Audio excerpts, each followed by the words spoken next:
নমস্কার বন্ধুরা, আমার হলিডে কিচেনে তোমাদের সবাইকে স্বাগত জানাই। আজ আবার চলে এসেছি নতুন স্বাদের একটা রেসিপি নিয়ে, পার্শে মাছের তেল ঝাল রেসিপি। তোমরা তো বাড়িতে অনেক রকমভাবেই মাছ রান্না করে খেয়ে থাকো, এইভাবে একবার ট্রাই করো, অবশ্য খুব ভালো লাগবে।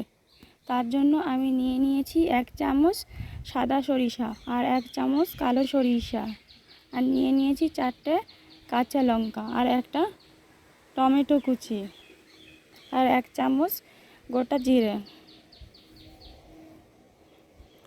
সমস্ত কিছু আমি একসঙ্গে একটা মিক্সিতে করে পেস্ট করে নিয়েছিলাম।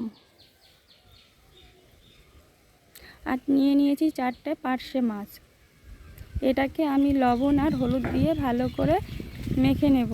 তোমরা চাইলেই এটাকে আমরা হাত দিয়ে মেখে নিতে পারো।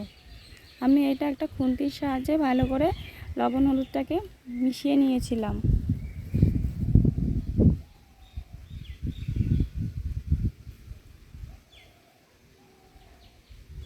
তারপর একটা গ্যাসের ওভেনে আমি কড়াই বসিয়ে দিয়েছিলাম, আর তার মধ্যে দিয়ে দিয়েছিলাম কিছুটা পরিমাণে সরিষার তেল।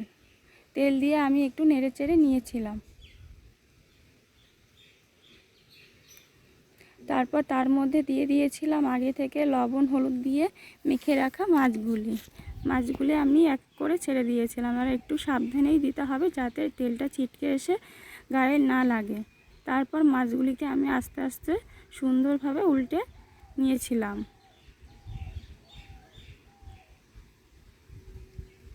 একটু সাবধানে উল্টাবে যাতে মাছগুলি ভেঙে না যায়। দেখতেই পাচ্ছ আমার মাছগুলি ভাজা হয়ে গেছে।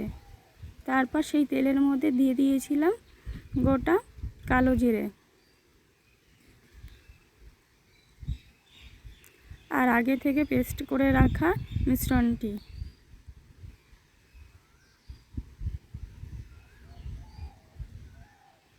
তার মধ্যে দিয়ে দিয়েছিলাম হলুদ গুঁড়ো আর স্বাদ মতন লবণ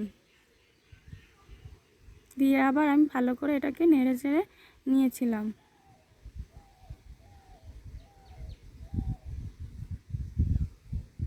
এভাবে আমি 2 মিনিট ভালো করে জাল করে নিয়েছি। তারপর তার মধ্যে দিয়ে দিয়েছিলাম সানরাইজের কাশ্মীরি লঙ্কা গুঁড়ো দিয়ে আবার আমি এটাকে নেড়ে চেড়ে নিয়েছিলাম। আর আগে যেহেতু আমি 4টে লঙ্কা দিয়ে দিয়েছিলাম, তার জন্য এখন সামান্য পরিমাণে কাশ্মীরি লঙ্কা গুঁড়ো দিয়েছি। তোমরা যদি ঝাল বেশি খাও অবশ্যই বেশি দেবে, আর কম খেলে অবশ্যই কম দেবে। তারপর তার মধ্যে দিয়েছিলাম সামান্য পরিমাণে জল দিয়ে একটু নেড়ে চেড়ে নিয়েছিলাম। তারপর আগে থেকে ভেজে রাখা মাছগুলি দিয়ে আবার আমি 2 মিনিটের জন্য ভালো করে নেড়ে চেড়ে নেব। আর তার মধ্যে দিয়ে দিয়েছিলাম 2টো কাঁচা লঙ্কা। তারপর নামানোর আগে আমি দিয়ে দিয়েছিলাম কিছু ধনেপাতার কুচি দিয়ে সামান্য হালকাভাবে আমি নেড়ে চেড়ে নিয়েছিলাম। দেখতেই পাচ্ছ তৈরি হয়ে গেছে আমার পার্শে মাছের তেল ঝাল রেসিপি।